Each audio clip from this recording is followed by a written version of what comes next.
My name is Joan Lynham, and I'm here to talk to you about something that's very important. Fossil fuels are causing global warming, which is causing ice to melt in the polar caps and causing flooding in countries like Bangladesh, where some of my friends live. And I'm going to talk to you today about a way to reduce this by using, instead of fossil fuels, using lignocellulosic biomass. Now, lignocellulosic biomass is not corn that you eat. Yum, yum, yum, yum. It's like the corn stalks, the corn leaves. It's like wood or grass. So it is an alternative fuel. Now, the part of lignocellulosic biomass that I'm going to talk to you about today is cellulose, which is a very useful long-chain polymer. And it's got glucose monomers, which is what you want to get out of the lignocellulosic biomass to use for biofuels.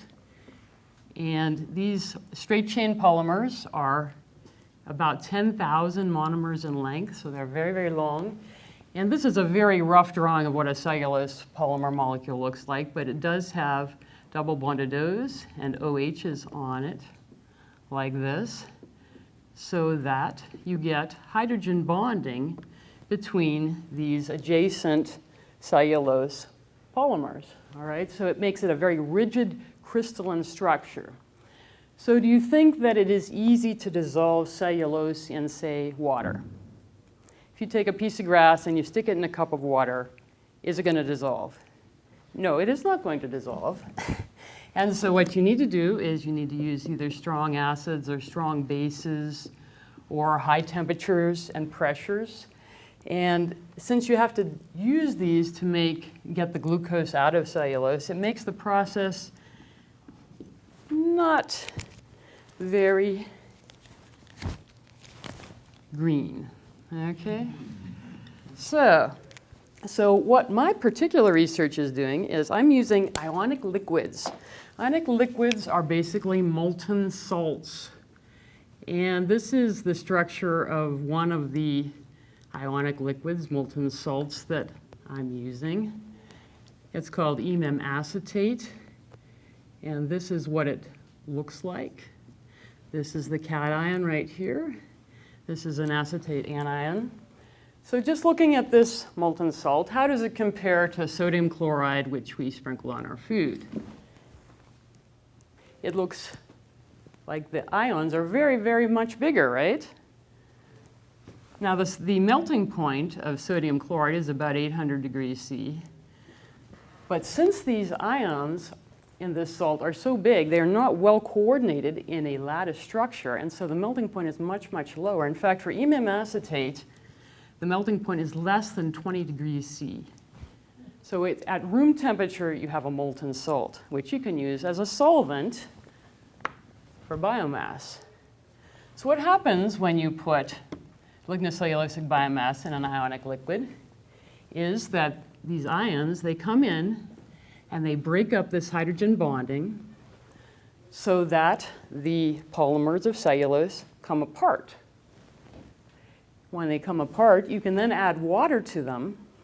The water actually surrounds these ions in a shell form so that the cellulose will precipitate right out.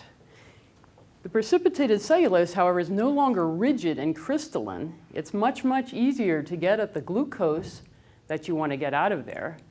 You use the glucose to make a solution and put microorganisms in, which can make ethanol.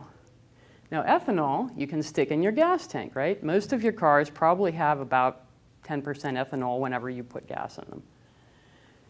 And so now you have a process which, since this is a molten salt, it's not volatile. So it's not a volatile organic compound, which we have problems with. And you can just dry the water off and reuse it or recycle it so that you can keep going with it. So it makes it a process that is no longer not green, but green. And so it's a greener process to get ethanol than using something that you could eat, as they are using presently, to make biofuels. And so I want to thank you very much for your attention. Does anyone have any questions?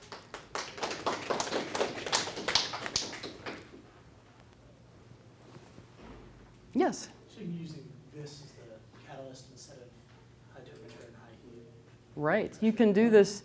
Typically, you would do this at a temperature of about 100 degrees C, which is very low temperature compared to many other processes to process biomass with. I'm very familiar with hydrothermal carbonization, where you use high temperatures and high pressures, and that can work too. But it takes high pressure reactors are more dangerous, so it's a little bit less green. This you don't. You just stick it in a beaker. So you just have the stuff in a beaker, and you just put your biomass in and you stir it. And you do heat. I typically use 100 degrees C, but people have done it at even lower temperatures than that. So, any other questions? Yes? Sear salt in acetate is basic or acid? For an ionic liquid, it's somewhat basic. So. That means the basic environment works for cellulose to dissolve? It works okay, yeah. These ions get in here and they break those bonds pretty well. I simplified this quite a bit. These straight chain polymers also have intra-hydrogen bonding, which again helps to make them more rigid. This is more the simplified picture of it.